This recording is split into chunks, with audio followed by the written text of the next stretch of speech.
We're going to talk today about forest certification as a means of ensuring that forests do continue to provide all of the ecosystem services and social benefits that they provide in the long term, and in a way that is credible to consumers who may be involved in the supply chains of products that come out of the forest. So why is certification of forest management needed? We can look at two different kinds of situations in which forest certification has been adopted. One of the main reasons was quite a bit of concern during the 1970s and 80s with the rampant spread of deforestation activities in tropical forests all over the world. There's been deforestation that accompanied timber extraction. So timber extraction itself was seen as a major culprit in the taking down of the forests in various parts of the world. What do we do about it? We could try to stop people from exporting the timber that comes out of the forest, but that would probably backfire because the people who depend upon the forest for their livelihoods wouldn't get any money out of the forests. That's counterproductive. So we've got to try and find some kind of way to promote sustainable use of the forest. And another area in which forest certification has come along considerably over the years has been that of establishment of plantations of fast-growing exotic species in tropical areas, but in other parts of the world may be native. There are lots of eucalyptus plantations these days in Chile and Brazil and other parts of Latin America, whereas eucalyptus comes from Australia. Those forests are created by man, and they're occupying lots of area that could conceivably be used for other things like food production. There's some pushback from people who are being expelled from lands that are being converted into plantations, and the idea of certification for these forests was a way to assuage those who are criticizing this, that the plantations were being done in a way to avoid the kinds of impacts that were negative on the communities that were affected in the areas where they're being planted. Now, there are different kinds of certification initiatives that were undertaken both by the industry and by third-party groups that were concerned about the effects of unacceptable forest management being undertaken by different industry groups. The industries first tried to certify that their practices were okay for the environment and for society, and that consumers of those goods should trust in them. And that kind of approach, you can get away with it if you have a label which is really considered to be an ethical label that people feel is doing the right thing, and you do recycling and you take care of the environment. Then that kind of approach, if you put your own label and say, I certify myself as being sustainable, you can get away with that. But that's not always the case in an industry where we have the kinds of problems that we just talked about, and you may have the need for some kind of a second level of confidence being established by associations of industries. We provide them with guidelines and very specific ways of doing that, and then monitor that externally. The entire enterprise associated with industrial product certification and other kinds of energy use and other things are governed by this kind of arrangement. But we really need to have multi-stakeholder initiatives to oversee the implementation of these kinds of things. This is where we have a group of different kinds of interests that get together and jointly agree on criteria for the certification of good practices in an industry associated with wood products and forest management. And we have an independent compliance monitoring arrangement in which we have certifiers who are accredited by the certifying board to make sure that those norms are being complied with by the participating industries.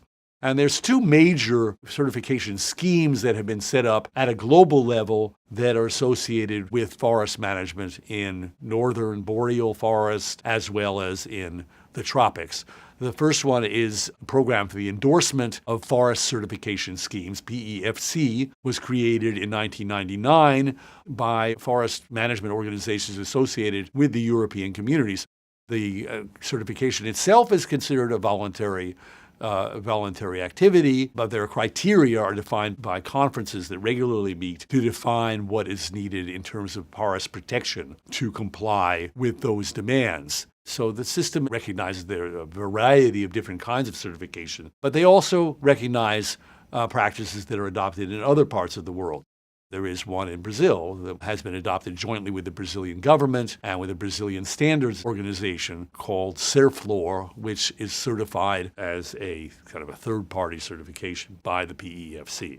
Another organization which is quite a bit more of the type described under the third-party multi-stakeholder approach known as the Forest Stewardship Council, FSC, created in 1993.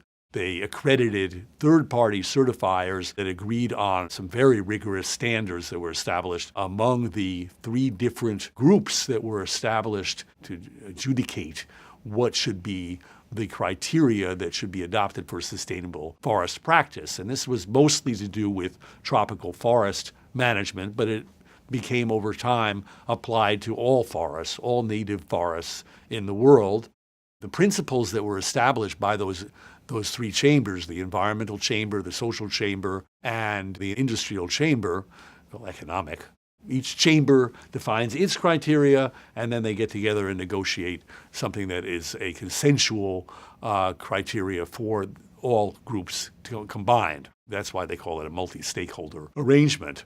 And there are 9 global principles that are adopted for natural forests, and there's another one that has been adopted only in Brazil for plantations, because Brazilian forest plantations are so ubiquitous and they're so important for both the national economy and for in terms of land use, particularly in the Atlantic forest. Each country really creates its own system of criteria and indicators subservient to those 9 global principles through negotiations among the interest groups in the 3 chambers that have been established in each country according to the same structure at the global level.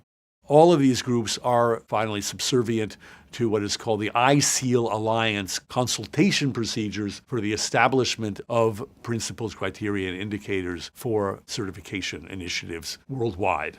The tripartite chambers that get together, they have annual meetings. They elect by general elections for each of the 3 chambers separately.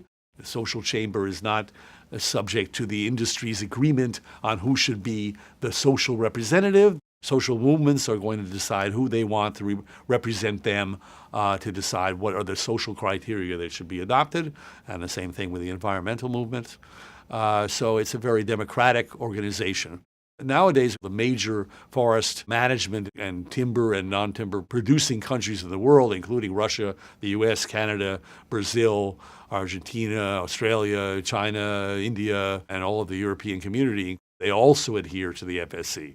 So the FSC is now covering, I think, over 200 million hectares of forests in the world today. That is a significant proportion of the forests that are subject to management and sustainable use.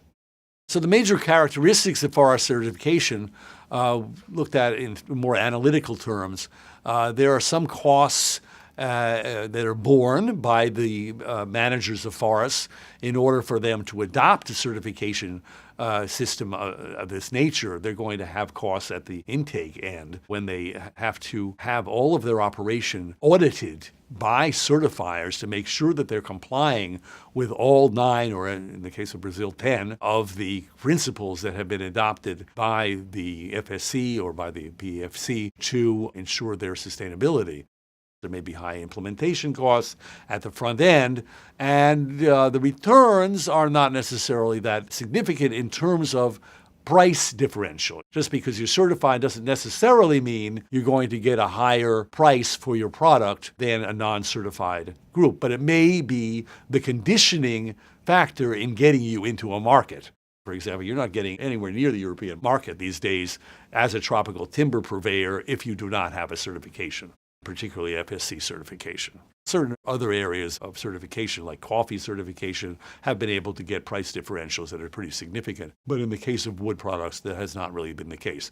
Non-timber forest products like Brazil nuts, for example, that are very important as a source of support to settlers and Indian groups in Brazil and in other countries in Latin America, they are able to obtain quite a significant price premium because they are being certified as the origin of not just a environmentally appropriate, but they also an indigenous group providing these goods to the market. So there are social impacts that have also been significant in those who have been evaluating these practices. Labor legislation has been more observed by certified entities, and there's more community participation, more resource access that is beneficial in some cases to ensuring local incomes are provided for. And there's also an improvement in the legal frameworks at a national level. It's the first thing you have to do to get into a certification practice of any kind is to observe the local and national laws. If you're not observing the law, then you're certainly not going to get certified. But there are additional benefits to be derived from certification because they go well beyond the practices that are required by national law.